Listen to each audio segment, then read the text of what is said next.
as soon as you come in through the entrance, which is just down there on your left hand side, you go through this little walkway. As you come around, you'll see bits and pieces here on the family station for children to collect. Stamping cards, lots of little leaflets, things for all ages, stuff for 5 to 7 year olds, a little bit older. There's shape spotters, everything you can think of really for children to do. So it's quite nice and family friendly. But we're going to start and go through. So it says here, continue your journey.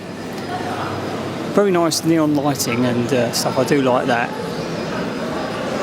And there seems to be a lot of different views of other transport services around the world. That one there's for Tokyo. Unfortunately the screens aren't working, so that's a bit of a shame.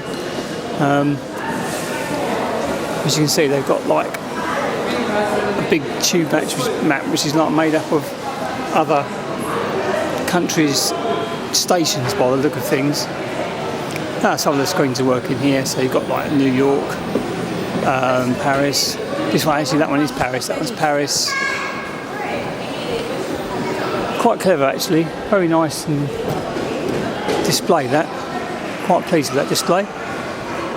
So yeah, this shows you different transit systems around the world. I'm quite excited about that. That looks like it's China. Yeah, that one's for Shanghai.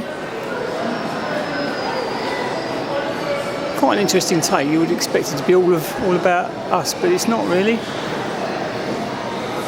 As you go further along, you then get to our own tube map.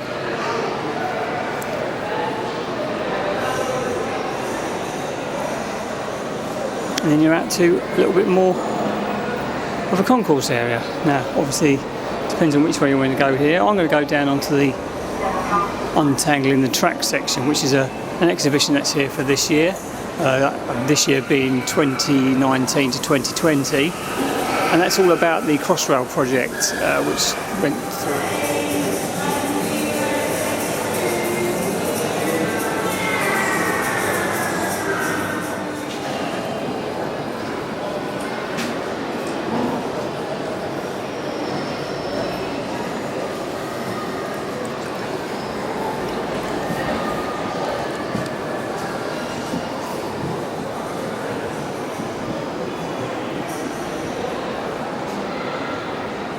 This is a piece about what they expect to be Crossrail 2.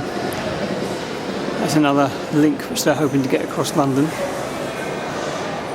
And that one will go from north to south.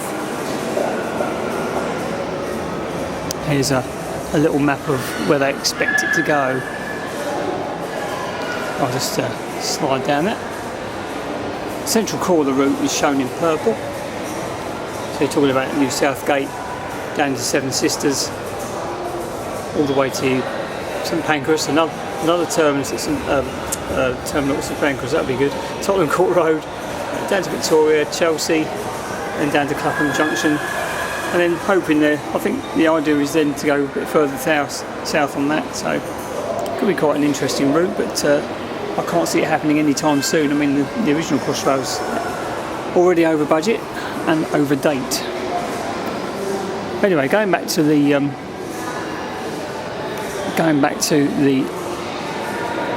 Thameslink project, which is all about untangling the tracks. You've got a certain amount of interactive pieces here. Not very busy here today, I'm actually quite surprised. There's models.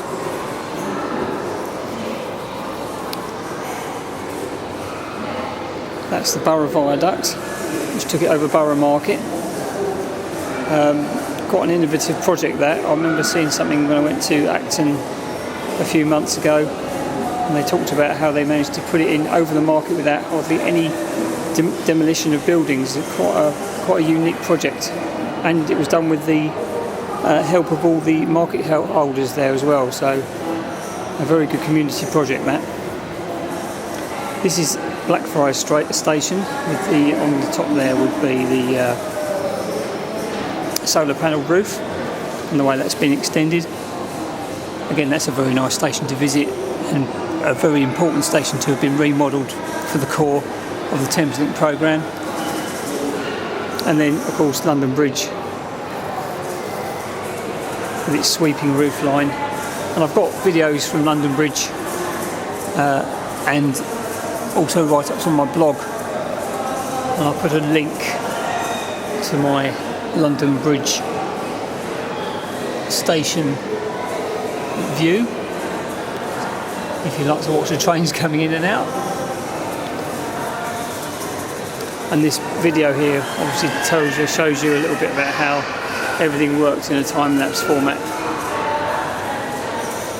It is a fantastic project they've done at London Bridge. Some of the younger people who watch this channel won't realise how cramped London Bridge was. It is certainly not a cramped station now. It's lovely, light, airy, lots of room to move about, and it actually feels like a welcoming place now instead of somewhere you just want to get your head down and get to your train from.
Series.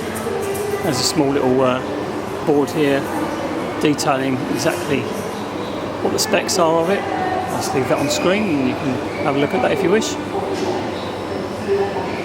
It's the upgrade in the core section that send Pancras down to Blackfriars, where ultimately there will be trains every 2 to 3 minutes.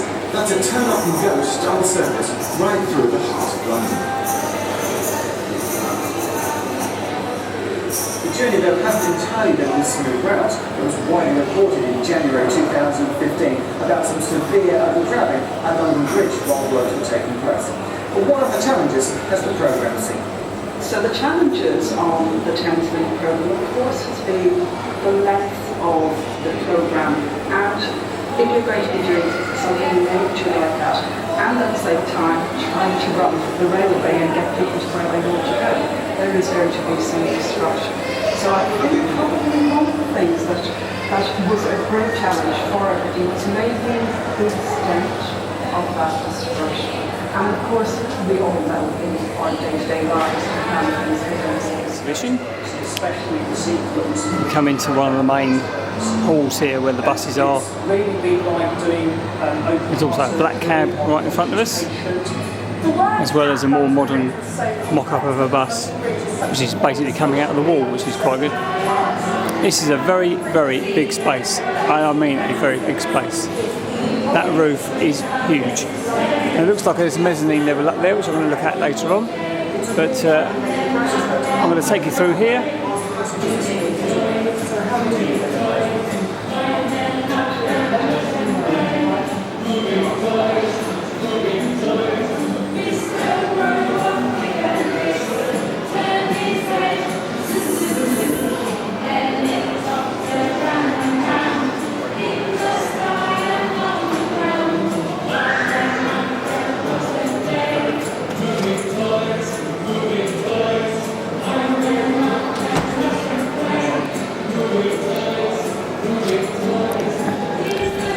Lots of information boards, things to read about. This one's about the trams, the Docklands Light Railway, and railway improvements in general.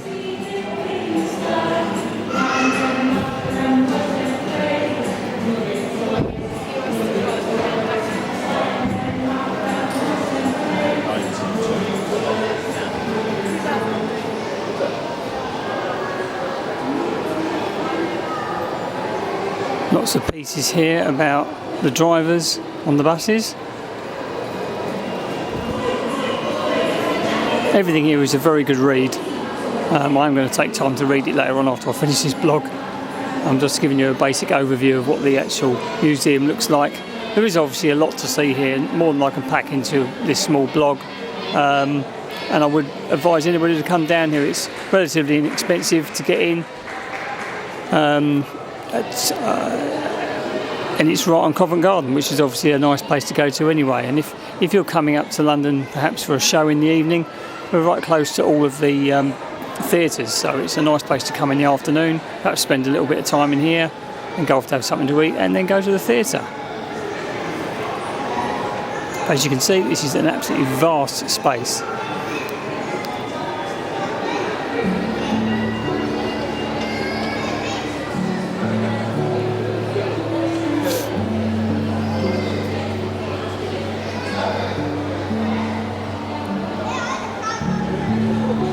Old Northern Line train.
Going up the stairs from the ground level, obviously you come to a mezzanine level. Several more exhibited pieces up here. Some more information on the walls as well as old posters.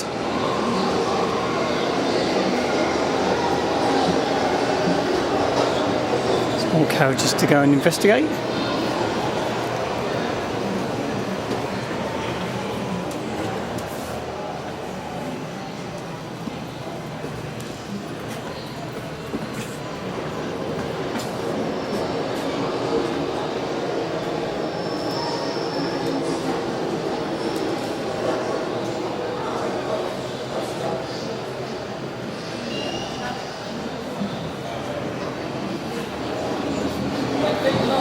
First, please, ladies and gentlemen, let people off the train.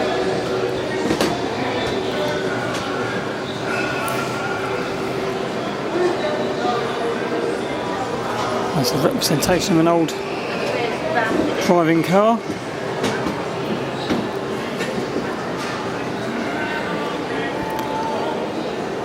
It's very impressive the amount of old photographs, old posters they have up here. Obviously not their full range of posters, they've got all those down at the Acton Bridge Depot.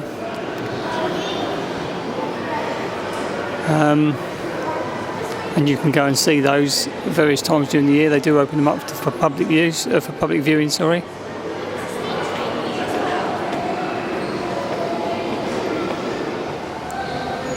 At time of recording, it's 2019 going into 2020, they've got a hidden London exhibition up here on the mezzanine.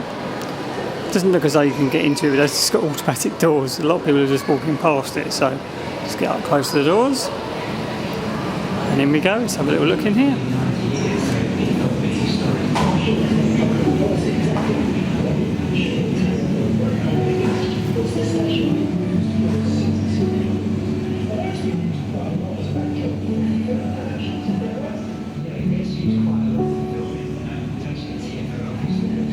It smells like an underground station in here. It's quite clever.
So you're underground, which is quite an achievement considering you're not. It smells musty in here and everything. I don't know whether they use smell pods for that.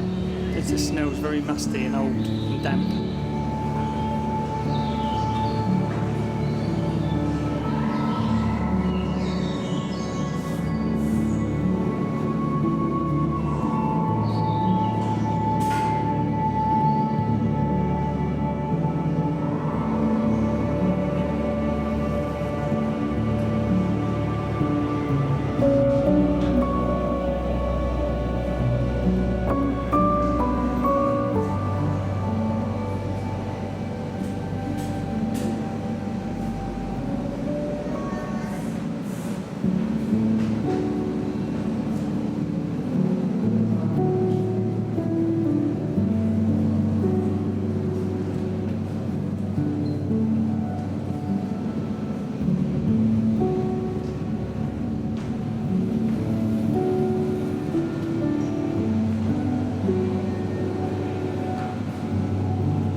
you should bring more hot water for your bath. In the morning, say 6 or 8 hours. Gentlemen, I am afraid you will be required to draw your own. Well then, I shall leave the radio on for your amusement.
And their invited guests.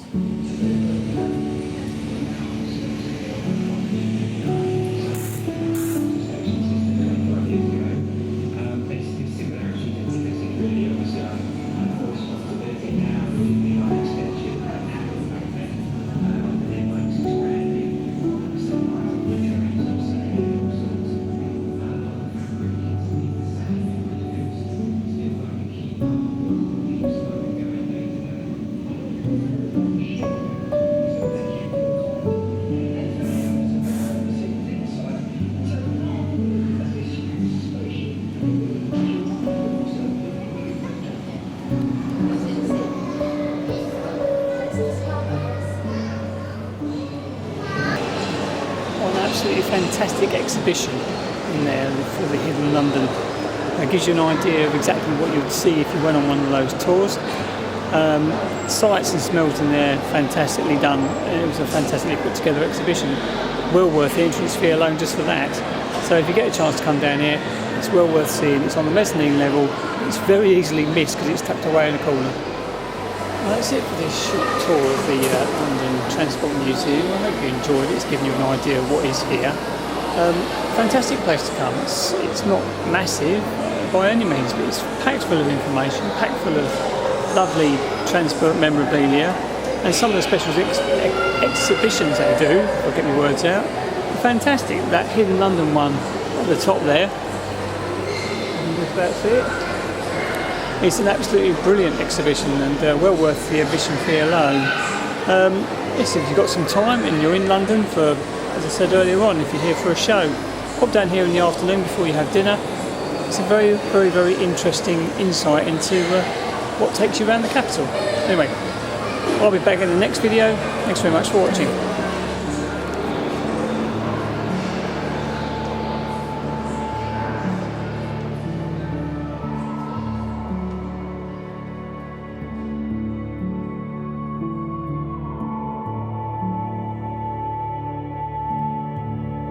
Many thanks for watching.